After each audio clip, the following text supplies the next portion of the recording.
Let's start with tariffs, because we can't avoid the elephant in the room here. The single biggest way that tariffs are making your life at Chipotle more difficult.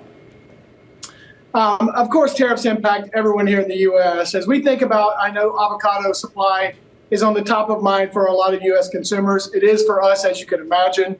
We've gone through what we believe to be a very sound vendor diversification program as it relates to buying avocados. We buy everything that we can possibly pick up here in the U.S. During the growing season that's here in California.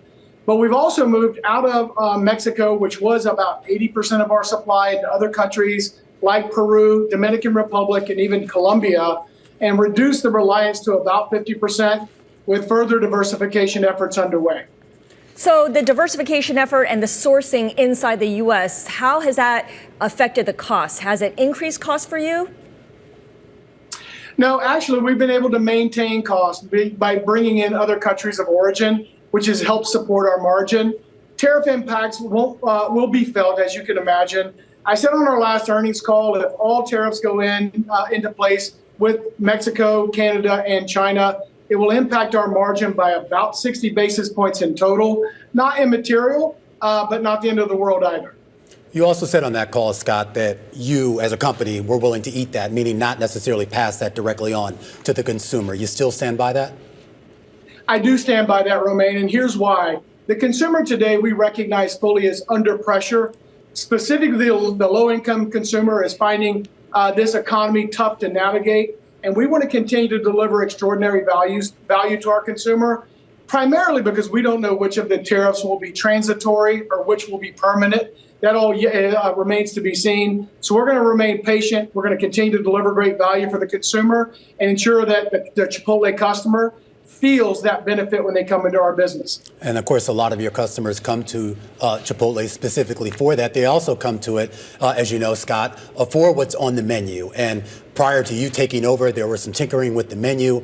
Obviously, now that you've permanently been installed in CEO since November, you've had a chance to now guide this going forward. When we talk about new product introductions, and more importantly, not just what the uptake is going to be by the consumer, but how you bring these products to the market at a cost that's going to be favorable to your own bottom line.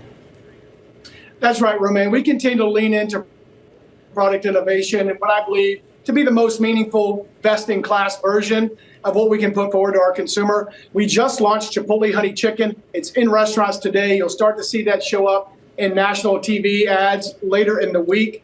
It's a promising LTO. We feel a limited time offering, which tested off the charts as it relates to consumer testing back this summer when we ran it. It's a super exciting product. It comes in kind of sweet on the front end with a little back end eat. And what we do with LTO specifically is try to give the consumer something new and drive incremental transactions, as well as to get our current consumers to come in more frequently. I look at your stock today, Scott, and it's down 0.1%, basically unchanged. You could even say it's up in a market that is down about 2.5%, in part because analysts have cited things like your enviable balance sheet, talking up your ability to have optionality when it comes to investing in stores or spending, as you mentioned, on technology and new developments. What is your single biggest priority when it comes to spending on development? Is it to continue to expand your menu? Is it something more internal, back of the house? Yeah, it's a great question. So we think about every dollar that we have in the business today, and you are correct. We have an extraordinary balance sheet, a fortress balance sheet, if you will, very little debt, and probably $1.5 to $2 billion in cash.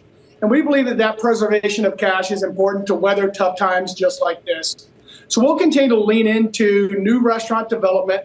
We said publicly we'll build 315 to 345 new restaurants this year alone. We'll continue our stock buyback program to deliver more value to the shareholder.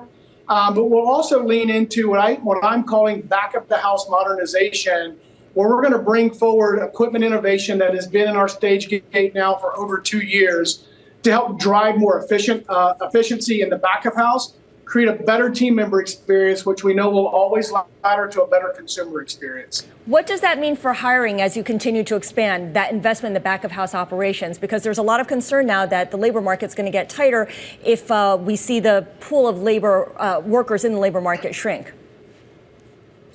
As we stand here today and we head into what we call our burrito season, which is really springtime, we are better staffed today at Chipotle than we've been in my 8 years with the brand, perhaps in the brand's history.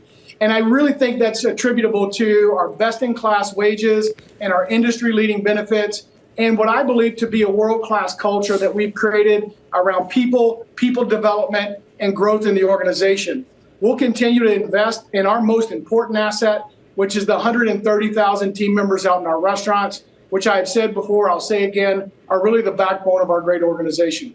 Do you plan to expand the footprint of Chipotle, more stores this year? We absolutely do, Romain. We're going to build 315 to 345 new restaurants here in North America. We'll have additional growth in Canada this year. We're looking at expanding our footprint in Western Europe. Our partnership with Al Shaya in the Middle East will produce additional Chipotle restaurants in that region. We're also looking at additional partnerships around the globe as I stand here today, really in this idea of really moving Chipotle into a global iconic brand.